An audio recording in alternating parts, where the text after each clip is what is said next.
చిలకలూరిపేట పురపాలక సంఘం పరిధిలో ఉన్న ఆస్తి పన్ను, నీటి పన్నుల బకాయిలను ఈ నెల 31వ తేదీలోపు చెల్లించాలని మున్సిపల్ కమిషనర్ శ్రీహరి ప్రజలకు విజ్ఞప్తి చేశారు. బకాయి పన్నులపై ప్రభుత్వం 50% వడ్డీ రాయితీ ప్రకటించిందని తెలిపారు. ఇలాంటి రాయితీ గతంలో ఎన్నడూ లేనిదని పేర్కొంటూ ప్రజలు ఈ అవకాశాన్ని సద్వినియోగం చేసుకుని తమ బకాయిలను క్లియర్ చేసుకోవాలని సూచించారు. ముఖ్యంగా మన రాష్ట్ర ప్రభుత్వం ఆస్తి పన్ను మీద 50% వడ్డీ మాఫీ చేసింది. ఈ వడ్డీ మాఫీ అనేది మార్చి 31 వరకు మాత్రమే ఉంటుంది.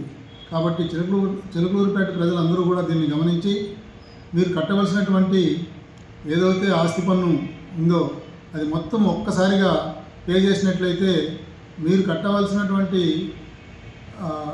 పెనాల్టీ మీద 50% మీకు మినహాయింపు లభిస్తుంది.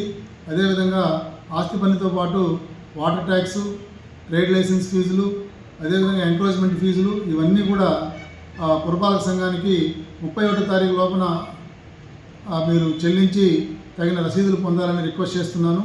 ఈ సదవకాశాన్ని అందరూ కూడా ఉపయోగించుకుంటారని కోరుకుంటున్నాను. Thank you.